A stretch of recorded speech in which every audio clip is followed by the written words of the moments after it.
I married a mermaid princess, but she didn't know it was just a task assigned by my girlfriend. The beautiful mermaid princess was emotionally reserved but deeply affectionate, yet insecure about her fishtail. I used it to humiliate her countless times. "That slimy fishtail of yours," I'd say, "just looking at it disgusts me. Just like you." Later, my girlfriend caused my death. To save me, the mermaid plucked out all her scales, willingly dissolving into foam, leaving no body behind. When I opened my eyes again, I was back on the night I married the mermaid. She hid the insecurity and brokenness in her eyes, asking, "What do you want to say now?" I want to say, "Can I kiss your beautiful fishtail?" If I remember correctly, the last person I saw before losing consciousness was Victoria Windsor. She lay in a pool of blood, giving me a devastatingly beautiful, tragic smile. Sincere, "I can save you. If I can't, I'll die with you." Really, my fishtail isn't disgusting. Victoria did it to save me. She who feared pain the most endured the excruciating agony of pulling out her own scales. She who loved the sun most dissolved into foam under its rays. She who hated me most was willing to trade her life for mine, just so I could live. Cold sweat soaked my back. I woke with a start, sitting bolt upright, gasping for breath. Outside the window, the sun shone brightly. Birds chirped among fragrant flowers. I sat on the bed, unable to distinguish reality from the dream, lost for a long moment. It wasn't until a knock sounded at the door that I realized this wasn't just anywhere. This was the place I'd lived for a whole year. It was mine and Victoria's home. I stumbled out of bed, rushed to the desk, and saw the date on the calendar, 2021. This was the year I had just married Victoria. Beside the calendar lay our wedding photo. My hand trembled as I picked it up. Those ugly memories flooded back instantly. I remembered saying that day, "Victoria Windsor, don't you find yourself disgusting? A mermaid trying to live like a human, aren't you repulsive?" Victoria lowered her head, pretending not to hear my cruel words, silently piecing together the photo I had torn apart, again and again. The knocking continued, more insistent now. Finally, the impatient knocker pushed the door open. I thought it was Victoria and quickly turned, forcing a smile. But it was the housekeeper, Martha Jones. Martha frowned, sizing me up, her tone unfriendly. "What are you plotting now? Miss Victoria already agreed, didn't she? How else do you plan to torture her?" I didn't understand for a moment. "Well, what?" Martha tossed the suit she was holding onto the sofa and shot me an irritated look. "You really know how to act, don't you? Wanting to ditch your wife to attend your ex-girlfriend's birthday party, even raising a hand to her. And now you're pretending? Disgusting." I lowered my head, finally realizing I had returned to that day. In my past life, on this day, because Victoria tried to stop me from going to Scarlett Thorne's birthday party, we had a terrible argument. And the reason Victoria didn't want me to go was simply because Scarlett planned to announce at the party that she was getting together with my best friend. But I had acted like a madman, hurling insults at her. I cursed her, wished her dead, even lunged to hit her. Now reborn, I couldn't comprehend why I had done or said those things. Yet after I lunged at her, accidentally lost my footing, fell down the stairs and lay unconscious, Victoria still plucked out her scales without hesitation to save me. Snapping back from the memory, I saw Martha was still there, tidying the room while complaining. How could such a wonderful person like Miss Victoria end up with a heartless bastard like you? What terrible luck. I picked up the suit from the sofa and stuffed it directly into the trash can. Martha instantly became wary. "What are you trying to do now?" I looked up. "Where's Victoria?" Martha turned away, ignoring me. "I don't know." I fell silent. I knew Martha wouldn't tell me. Not just her, no one in this villa would reveal Victoria's whereabouts to me, because every time I looked for her, it was never for anything good. Since no one would help, I'd find her myself. Following the memories from my past life, I checked room after room until I pushed open the door to Victoria's study. A thick smell of blood hit me. I froze instantly. Victoria sat weakly in a pool of blood, barely clothed. Her beautiful blue fishtail glowed faintly. Her head was bowed, her face colorless. She looked both dangerous and enchanting. I knew pulling scales was painful for mermaids, but I never imagined a scene this horrific. The door burst open under my hand. Victoria looked up, her face filled with anger, her voice hoarse. "Get out," but when she saw it was me, her tone faltered. She quickly turned her head, flustered, trying to hide her exposed fishtail. Seeing Victoria alive again should have made me happy, but I couldn't suppress the catch in my voice. "Victoria, does it hurt?" Hearing this, Victoria's hand on her tail curled slightly. Then she asked with a cold smile, "None of your business. Tell me, what do you want me to do for Scarlet Thorn this time?" My eyes reddened. As I started walking in, I said, "No, it's not. Don't come closer," she interrupted. Seeing me lift my foot, Victoria braced herself and tried to hide under the desk, her voice icy. "Get out." I paused, looking at her resistance. Clenching my jaw, I said stubbornly, "I'm not leaving." Victoria froze, the mocking curve on her lips widening. "Not leaving? What are you staying here for? What else do you want to say? Want a divorce? Or want to curse me to death again?" I took a step, walking firmly towards her. "Victoria, actually, I wanted to say—" As I approached, Victoria turned her head away coldly, her delicate features hidden in the dim light, making her expression unreadable. I knelt down, meeting her deep blue eyes directly, and whispered, "Your fishtail is so beautiful, like spun glass." As the words fell, Victoria, who had been biting her lip in shame and anger, trembled and looked up in astonishment. I took the chance to cup her face, asking with utmost sincerity, "So, can I kiss it?" Victoria's eyes held a complex mix of emotions as she studied me for a long time. She gently pushed my hand away, her face cold. "Sincere Clark, I won't stop you from seeing Scarlet Thorn anymore. You don't need to say these insincere things to please me." I looked at my empty hands and quickly explained. Everything I said was true enough. Victoria cut me off. "Get out." Knowing I couldn't rush things, I lowered my head dejectedly, stood up intending to leave. But my foot slipped and the world spun. Then I landed straight on her tail, near the fin. Before I could cry out, Victoria reacted sharply, gasping. A strange blush instantly spread from her face down her neck. "Sincere, don't." Not there, she seemed about to get angry. Without a second thought, I planted several more quick kisses, then carefully watched her. "See? I really wanted to kiss your tail, sincerely." Victoria ignored me, eyes squeezed shut, face flushed an unnatural red, breathing rapidly. Worried, I reached out to check her temperature. "Victoria, your face is so red. Do you have a fever?" Victoria suddenly snapped her eyes open and flicked her tail, sending me flying. "Damn mermaids are that strong?"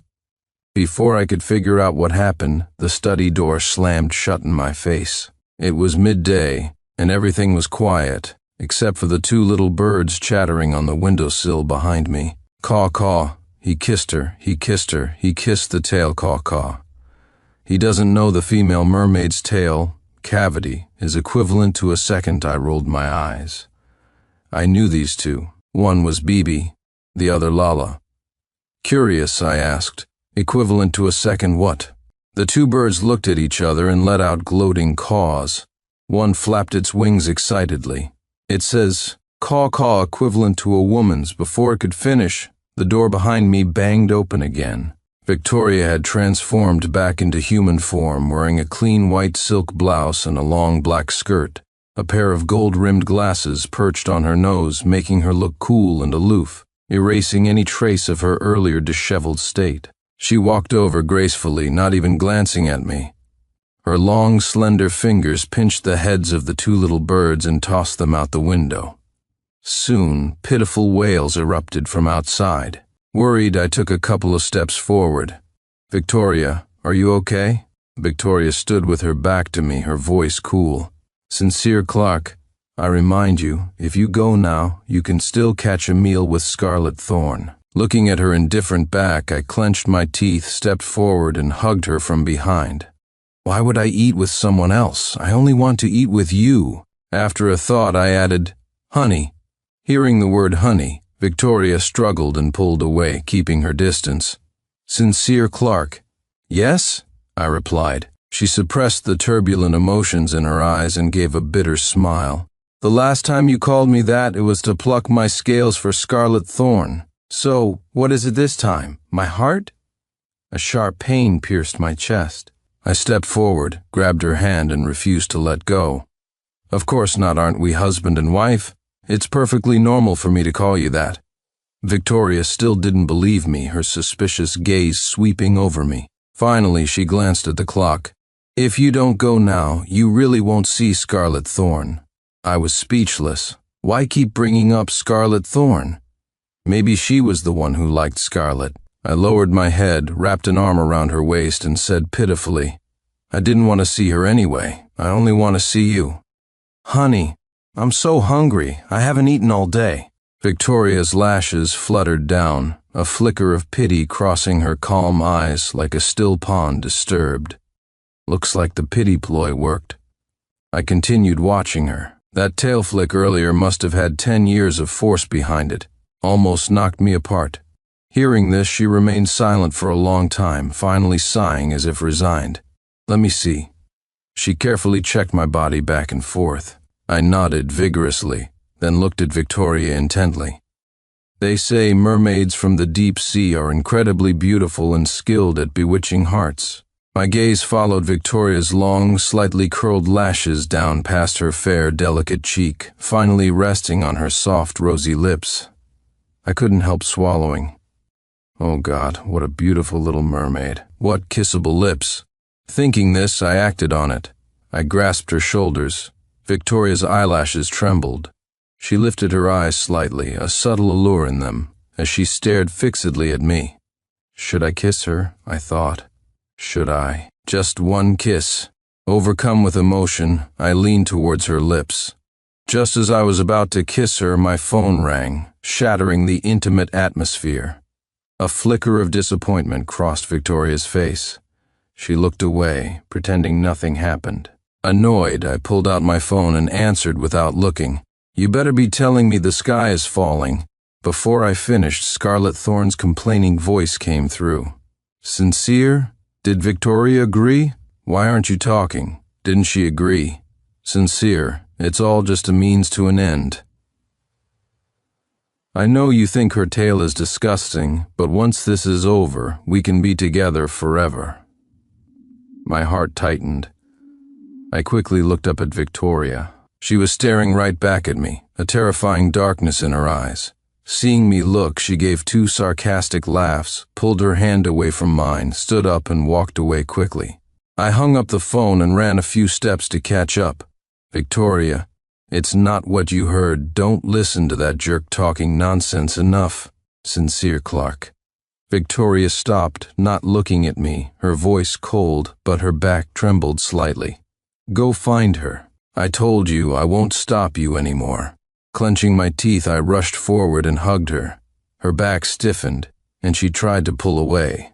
I threw caution to the wind, turned her face towards me, pulled off her glasses, and started kissing her messily.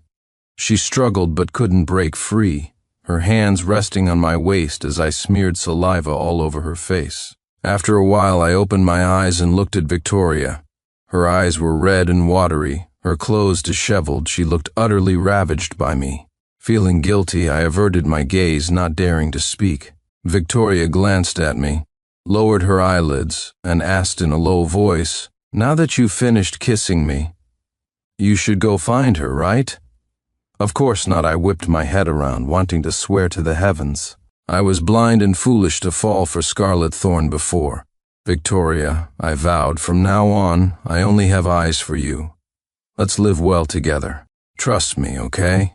Victoria lifted her eyelids, looked at me, then lowered her head again, giving a bitter laugh. You've told lies like that countless times. I grew anxious, desperate to prove this time wasn't a lie. Victoria fiddled with the ring on her ring finger, saying nothing, clearly still skeptical. Seeing her gesture, I suddenly remembered. Mermaid clans seem to have a kind of bond, once formed, binding them together for life. In my past life, when she was furious with me, she had wanted to form this bond more than once, but I had heartlessly refused every time. Thinking of this, I felt like I'd grasped a lifeline. "Don't mermaids have some kind of pact?" I asked quickly. Victoria kept her head down, still silent. So I said, "I'm willing to make that pact with you, to be bound to you forever. Okay?" Before I could finish, Victoria's head snapped up, cutting me off. She said hastily, "Okay." Outside the window, the two birds started squawking again. "Caw caw, sly fox." "Sly fox, that's a sly fox, caw caw." He fell for it, Sincere fell for it. I didn't quite hear. "What are they saying?" I asked Victoria. "Sly what?" Victoria replied calmly, face unchanged, "Fishing. They said they want to go fishing." I was speechless. "Fishing? What kind of fishing? Birds want to go fishing." After dinner, Victoria went straight into the bathroom. I sat on the sofa fiddling with my phone. Just then, Scarlett sent me a voice message, her tone thick with tears. "Sincere, I'm drunk. Can you come pick me up, please?" I glanced at the time, 11:30 p.m. I sneered and replied, "Sure, Scarlett. I'll come get you. You absolutely have to wait for me. Don't go anywhere. You must wait for me. Wait for me." After sending the message, I turned off my phone without hesitation and tossed it aside. Jerk, I thought. Hope you wait there till you rot. Shaking off the thought, I suddenly felt a chill down my spine. Hunching my shoulders, I looked back. Victoria stood there, radiating dampness from her shower, wearing a light, elfin-like short dress. She watched me motionlessly, her eyes glinting with a dark, suppressed resentment. Just as I was about to call her name, she turned away coldly, ignoring me, retreated into the bathroom, and slammed the door shut with a bang. Startled, I realized she must have overheard my voice message and misunderstood. Thinking this, I quickly got up, intending to knock. Just as I reached the door, it swung open abruptly. I rushed to explain Victoria, but stopped short, stunned. Victoria had changed out of the light dress. She was wrapped in a bath towel, her hair dripping. Water droplets landed on her smooth shoulders, tracing a path down towards the towel. My eyes were glued to her. I swallowed hard, forgetting what I wanted to say. Victoria lowered her gaze. "Are you going out?" I snapped back to reality. "No, I'm not." Victoria's mood seemed low. She took a few steps closer, interrupting me. "Will you come back?" I nodded instinctively, then quickly shook my head. "I'm not going out, Victoria." I would never go pick her up. Suddenly, Victoria's legs seemed to give way, and she collapsed against me. I quickly steadied her. "Victoria, what's wrong?" Victoria's face was slightly flushed. She blinked, looking at me innocently. "Sincere. I think I was in the bathroom too long. Lack of oxygen. I feel dizzy." "Lack of oxygen?" I anxiously touched her forehead. "What should we do?" "Sit down first. I'll get you a glass of water." She looked up weakly. "Okay." I scrambled to get Victoria water. In the living room, Bibi and Lala started their piercing cries again. "Caw caw, sly fox, fake innocent, sly fox, fake innocent, perfect match for a fool." I had no time for them. But as I turned back, I thought I saw Victoria casually lift her foot and kick one bird per foot, sending them flying instantly. Victoria drank the water and leaned back on the sofa, eyes closed, resting. I sat beside her, my gaze inevitably drawn back to her. Victoria's eyes were slightly closed, her head tilted back elegantly against the sofa, revealing the line of her collarbone and her ample cleavage. Looking higher, I could see her soft, moist lips glistening under the light. I suddenly felt thirsty. Damn fish, why is she so alluring? I shook my head hard, stood up decisively to find something to do, completely missing Victoria opening her eyes behind me, a sly glint within them, her gaze fixed darkly upon me. During these days of marriage, I had always stayed in the guest room. My clothes and belongings were piled there. I went into the guest room, opened the closet, and started packing. I don't know how long passed before Victoria's voice sounded behind me. "Packing clothes? Still going to find her?" I spun around abruptly. Victoria suppressed the pain in her eyes, her smile bitter. Sigh. It's cold outside. Remember to wear more. With that, she turned and fled into the master bedroom, closing the door behind her. 3 minutes later, I pushed open the master bedroom door, arms full of clothes. Hearing the sound, Victoria looked up. I glared at her, panting. Victoria, come help. There's too much stuff, I can barely hold it. Victoria froze for a second, complex emotions swirling in her eyes. What are you doing? I dropped the clothes, speechless. Can't you tell? Moving into the master bedroom, obviously.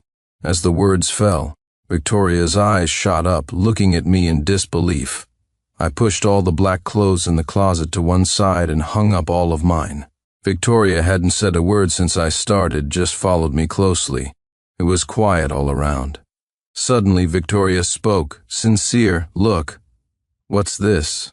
I glanced at the object in her hand. Oh, lip balm. Victoria blinked. How do you use it? I was speechless. What was she playing at? Without looking up, I grumbled. How else do you use lip balm? Just put it on your lips. Like this? She asked. I looked up and met her gaze. Victoria's dark eyes were fixed on me, intense. Her thin lips, freshly coated with balm, glistened like jelly, looking incredibly kissable. Damn it. How could she make lip balm look so sexy? My face flushed hot. I quickly looked away, rambling. Yeah, looks fine. Victoria whispered, Isn't it more even if you press your lips together, like this? Unable to stop myself, I glanced at her again. She blinked, staring steadily at me. Damn it, can't take it anymore. Clenching my teeth, I leaned in suddenly, cupped her face and kissed her hard several times. Ah, much better. I let go and opened my eyes to look at her. Victoria didn't speak. Her eyes were red, clothes messy, head bowed meekly, the picture of a wronged little wife, bullied but afraid to speak up. Seeing this, I felt embarrassed. Victoria. What's wrong? She bit her lip, looking dejected, her voice low. Mermaids from the deep sea can't be kissed casually. If you kiss them, you have to take responsibility. Seeing her pitiful state, I wanted to swear a solemn oath.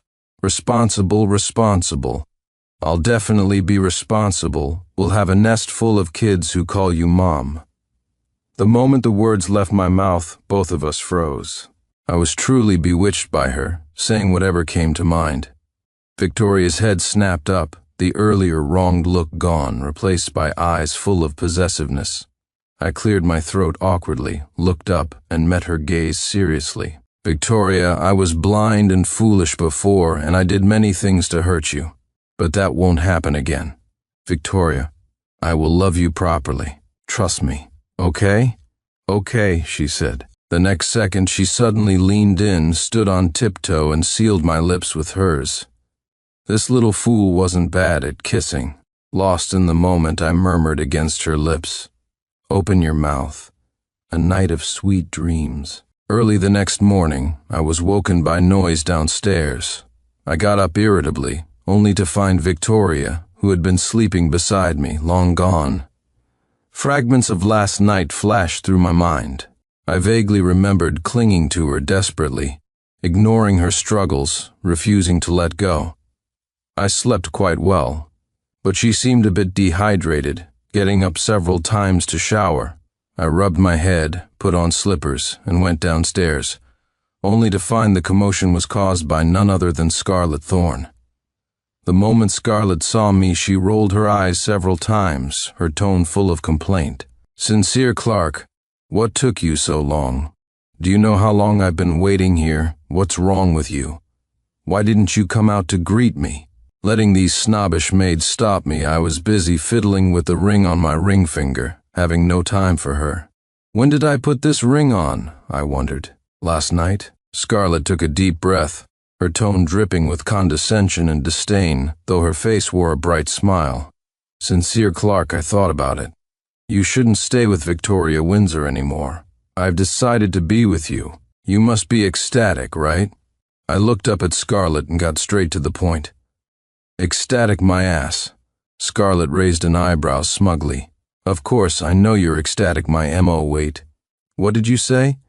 I crossed my arms, lifted my chin. Scarlett Thorne, I was good to you before because you saved my life.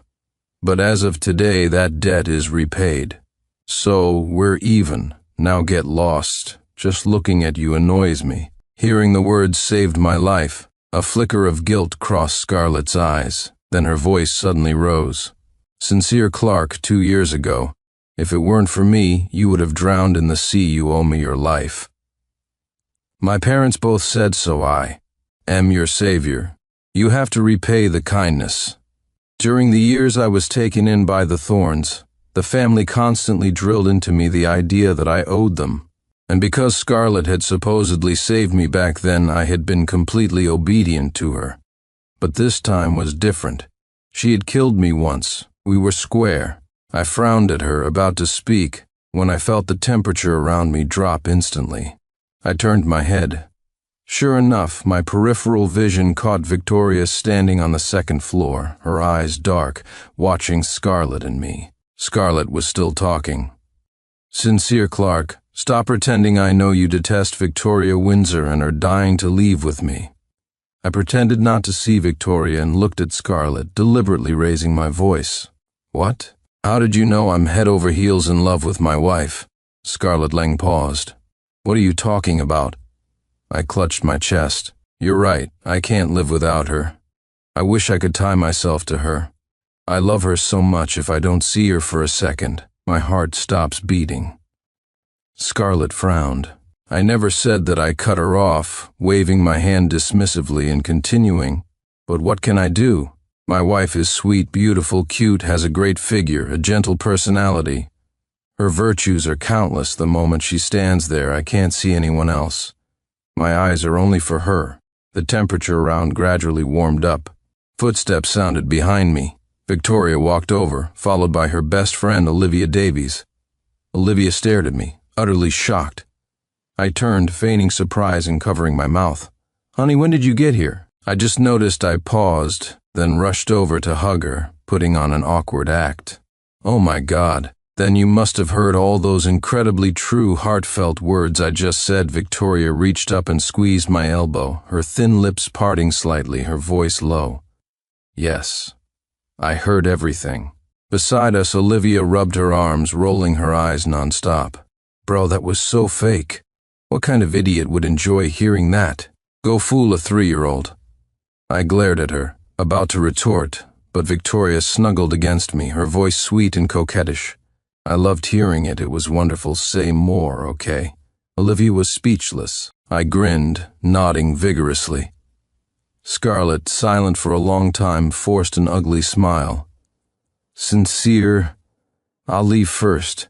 I'll come find you again. After saying this, she started walking out, looking back repeatedly, seemingly reluctant to leave. Wait, I called after her. Simultaneously, I felt Victoria's hand gripping my elbow tighten gradually. I pretended not to notice, cleared my throat. Miss Thorne, please don't come looking for me again. I'm married. I don't want excessive contact with you, and more importantly, I don't want my wife to worry. That's all. Please leave quickly. Stop looking back. We're about to have dinner. There's none for you. As the words fell, the grip on my elbow instantly loosened. Scarlett wanted to say more, but Victoria glanced at her lightly. Fear filled Scarlett's eyes, silencing her instantly. She left with her tail between her legs. I turned around and accidentally saw Olivia making faces at Victoria, winking and nodding, her expression almost provocative. A bad feeling stirred in me, so I asked Victoria back in the sea, "Were you bullied often?" Victoria looked at me without speaking. But beside her, Olivia burst out laughing as if she'd heard the funniest joke. Bully her? Are you crazy? Who dares touch a hair on her head? Gets fed to crocodiles. I didn't believe Olivia's wild talk, only trusting Victoria. A beautiful little mermaid like you. Those nasty fish and shrimps in the sea must have bullied you a lot, right? They wouldn't, Victoria began. Then she looked up, meeting my eyes full of pity, bit her lip as if making a decision, and said resolutely, "Actually, you're right. They all bullied me. See, I knew I was right. Victoria lowered her lashes, her fingers nervously rubbing my palm, her voice low and wronged. I used to be very weak. When I was in the sea, nobody loved me, nobody was good to me. They all bullied me. Seeing Victoria with her head bowed pitifully, like an innocent kitten that had suffered endless abuse, my heart melted completely. I quickly stood up and pulled her into my arms. Don't be afraid, don't be afraid. You suffered before, but it won't happen again. I'll protect you, okay? Victoria's voice choked with sobs. Then, will you leave me? Of course not. Will you abandon me? No, never. Will you find me annoying? No way. Will you think I'm too clingy? No, I love it when you cling to me. Hearing this, Victoria snuggled against me, her fluffy head rubbing against my chin, making it itch. Sincere, you're so good to me. In this whole world, only you are good to me. I have nothing but you. Am I pathetic? I looked down. Sure enough, every strand of Victoria's hair seemed to whisper tales of her past grievances. My heart ached for her. I held her tighter. Yes, you're so pitiful. Since I'm so pitiful, she said, can you be even better to me? Of course I can. Victoria's eyes instantly lit up like stars. Then, sleep with me. 2 hours later. In 2 lifetimes, this was the first time Victoria and I shared a bed. The beautiful little mermaid lay beside me. My mind raced with restless thoughts. I stared up at the ceiling, listening as Victoria's breathing beside me grew steady. Victoria, I asked, are you asleep? Her voice was hoarse from earlier exertions, but she answered quickly, not yet. Remembering what the birds had said, I turned to face her and whispered, Victoria, I heard mermaids have that, cavity thing? You know what I'm talking about, right? Is it true? What's it like? Hearing this, Victoria's body trembled, her breathing becoming rapid. After several deep breaths, she bit her lip and whispered, shut up. Sleep. Oh, I said. Her reaction felt off. I didn't dare provoke her, so I turned over and closed my eyes. 20 minutes later, Victoria's breathing seemed to have calmed down. I peeked out from under the covers. So, is it true or not? A blush spread across Victoria's face and a flicker of hopeful shyness appeared in her eyes. She softly called my name, Sincere. I was speechless. Something's wrong. Very wrong. Damn it, I suddenly realized what was happening. This isn't good. I'm still in cool down. I quickly scooted towards the edge of the bed, but it was too late. Victoria leaned closer, an unnatural red in her eyes. Sincere, I want what? Before I could finish, she pressed herself tightly against me, her voice coaxing. Sincere, didn't you want to know what that is like? Let me show you, okay? Stop, Victoria, let go of me, you beast. Victoria finally, contentedly, yelled, her voice hoarse again.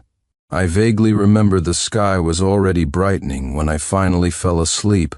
In the last second before drifting off, I felt Victoria's light kiss on my cheek, her voice full of tenderness. I found the coral stone you wanted in the sea. You didn't want to dive into the depths, so I came ashore for you. I'm good. Try to love me with all your heart. Okay? Okay, I answered silently, too exhausted to speak. I slept for a long time and had many chaotic dreams. In the dream, I was 16, had unexpectedly lost my parents, and was taken in by my father's good friend, Uncle Albert Thorne. Dr. Evelyn Thorne, Scarlett's mother, desperate for my parents' fortune to fund her lab, relentlessly brainwashed me, insisting Scarlett had saved me. I looked up, stubbornly telling Dr. Thorne, no, the one who saved me wasn't Scarlett. It was a beautiful mermaid. Yes, a really beautiful mermaid pulled me out of the sea. It was that mermaid who stayed with me for days. Waiting, she even invited me to go with her to the bottom of the sea. Dr. Evelyn Thorne slapped me across the face, knocking me to the ground. What mermaid? It was Scarlett. Scarlett is your savior. You have to give all your inheritance to our family. That's not how it happened. I refused to listen. She kept hitting me until I was half dead. "You brat, you won't learn your lesson, I'll beat you until you do life at the Thorns," was unbearable. To save money, Dr. Thorne fired the housekeeper, making me do all the chores. I had to wash dishes, cook, eat only leftovers, wear old clothes, and sleep on the floor outside the door. In that house, anyone could take out their frustrations by beating or cursing me. I woke up almost every day aching from new wounds. "Mermaid from the deep sea, you said you'd come back for me once you found the coral stone. Why haven't you returned?" Later, before the mermaid I longed for could return, I became an experiment in Dr. Thorne's lab. They replaced all my blood, tampered with my memories, and locked me away, hidden from the sun. Gradually, I started forgetting what the mermaid looked like. Every time I slept, her image blurred a little more in my memory. Unwilling to forget her, I tried to fight off sleep. I used stolen needles to stab my arms. I used rocks to smash my legs. I covered my body in countless bloody wounds just to remember her. But their experiment succeeded. The beautiful mermaid became the enemy in my memory, while Scarlet became my savior. Those lost, ugly memories fully awakened. The pain was so intense I could barely breathe. I desperately reached out, trying to grasp something, but it was futile. Until someone firmly grasped my hand. I snapped my eyes open and met Victoria's worried gaze. The dream shattered. I was back in reality. This time I wasn't alone. The mermaid who had sustained my will to live wasn't just a dream figure. She was right beside me, within reach. "Sincere, wake up, you are having a nightmare," I shot up, gripping her shoulders tightly. Before she could react, I demanded, "Didn't you say you'd find the coral stone and come right back? Didn't you say you'd take me to the bottom of the sea?" "I want to go to the bottom of the sea. Why would I not want to go with you? I missed you like crazy. They took my blood. Those thick needles, again and again, seeing you, going to the sea with you.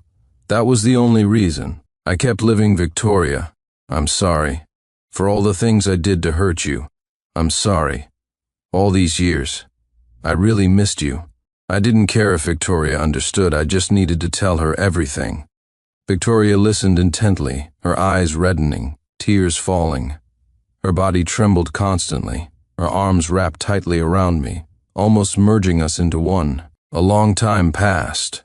Both Victoria and I gradually calmed down. I started to speak, but Victoria accidentally blew a snot bubble. Awkwardly, I pushed her gently. "Victoria." "Why, you can let go now." Victoria obediently released me. It was then I suddenly noticed a stone hanging around her neck. It was blood red and emitted a faint glow. I held the stone, looking up at her. "This is—" Victoria clasped my hand holding the stone. "It's the most beautiful coral stone from the seabed, the one meant for you. But when I came back, you were gone." And then?" I asked. She smiled faintly, a tear tracing a path down her cheek. She spoke calmly, as if telling someone else's story. "And then, I waited there for you year after year, but I was useless. I didn't find you waiting. So, I could only come find you. Are you stupid? What if I had died?" She looked into my eyes, speaking each word with solemn promise. "A mermaid has only one partner in her life, so you live, I live, you die, I won't live alone." I couldn't help pulling her into my arms, tenderly wiping away her tears. 3 days later, the infamous Thorne Labs was exposed for conducting illegal experiments for years. The police quickly shut down the lab. Dr. Evelyn Thorne committed suicide by jumping off a building that night. Scarlett Thorne was taken away by the police for assisting her mother in the experiments. I was teasing Bibi and Lala when I heard the news. Victoria sat behind me, watching my every move intently. I don't know who was so mean as to pluck Bibi and Lala bald. The two bald birds flapped their wings furiously, endlessly repeating, "Caw, caw, caw, caw, fish bad. Person good, fish bad. Person good. Caw, caw, curse, curse, leave, leave, leave soon." They couldn't even caw anymore, just stared wide-eyed and helpless at each other. "Victoria," I called quickly. "Bibi and Lala seem sick. Come look." "Really?" Hearing my call, Victoria got up and walked over, standing behind me curiously, peering at the two birds. Then she nuzzled my shoulder innocently. "Are they sick?" I nodded vigorously. Yes, look. They suddenly can't talk." Victoria took my hand, pulling my attention away from them, and replied dismissively, "Maybe it's their time of the month." I was speechless. "Birds have periods?" She playfully scratched my palm, saying shyly, "Whether birds have periods isn't important. What's important is, what were you searching on the computer last night?" Seeing her shy expression, I suddenly remembered what I had searched for yesterday. I laughed awkwardly, trying to change the subject. Nothing I was searching. How to bait a hook for fishing. She wagged a finger, her face serious, lips pursed. "You searched. How many babies can a mermaid have in one litter?" My face flushed crimson.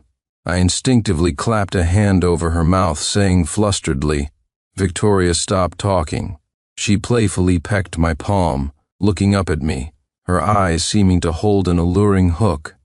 "You should try it yourself." The next second, Victoria grabbed my collar, pulling me towards the bedroom. "Come on, let's try," she said as we walked. Victoria. "It's daytime," I protested, speechless. Victoria's epilogue. "From the day I was born, I was different from other merfolk. My father is the king of the sea, my mother a princess of the sea. The sea witch said I possessed the purest royal bloodline, seen only once a century. A mermaid like me was born the most revered little princess of the sea. My tears turn into pearls. My singing voice is the most beautiful in the entire ocean. My fishtail glows with the rarest sapphire blue light. I lived carefree under the sea for centuries, until I met that human boy. The annals of the deep state that a mermaid has only one partner in her entire life. Once chosen, it is for lifetimes upon lifetimes, eternal and unwavering. Humans, however, can have countless partners. They say humans. Their love in the end relies solely on conscience. Therefore, mermaids must absolutely never fall in love with humans, because it only leads to loss, never happiness. I firmly believe the annals wouldn't lie, and always regarded humans as dangerous beasts. But this boy, he didn't seem like a beast, more like a sapling swaying in a storm. I don't speak human language, but he always seemed to understand what I wanted to say. He called me little fish sister. He would take my hanzudong. He would sing human songs to me. I'd flick my tail angrily, trying to drive him away. He'd blink, following me closely at first, then from a distance. He didn't seem afraid of me. He even said I was a good person, no, a good fish. I laughed. Look at that Yang silly appearance of his. Could he even tell good from bad? I thought, I should go back to the sea, let him stay on the shore miserable, but I didn't really want to see him sad. Just stay with him a bit longer. Just a little longer, I told myself. I don't know what drove me, what made me uncontrollably want to be near him.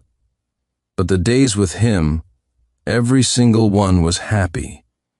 Later, I drew him pictures of the beautiful scenery deep in the ocean. He said he was curious about what deep-sea coral stones looked like. To find one for him, I endured countless hardships and suffered serious injuries. But I didn't care. However, when I excitedly presented the coral stone on the shore, he was long gone. And so, from sunrise to sunset, from sunset to sunrise again, I waited countless days and nights, and finally understood. He didn't want the coral stone I found. And he didn't want me. Bad guy, I hate you. How could you trick a little animal?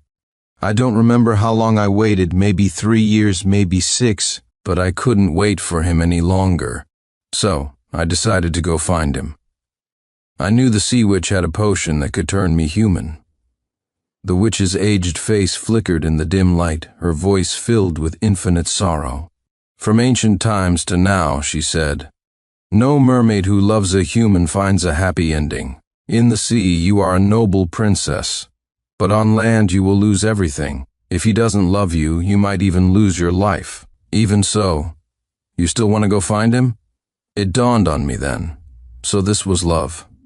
I nodded firmly. The process of becoming human was incredibly painful. I traded my proud singing voice for the chance to speak. I drank the witch's potion, turning my tail into human legs. From then on, I could never sing again. The potion had side effects.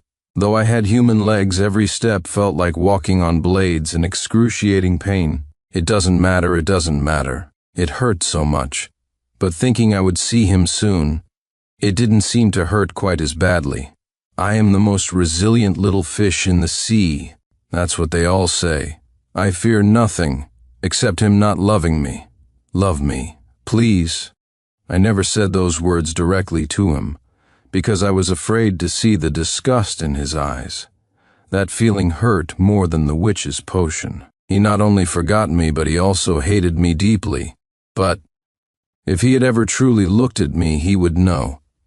Those confessions were hidden in the gaze I fixed upon him, hidden in my uncontrollable heartbeat, hidden in my every blush. In these ways I asked him silently, countless times, love me.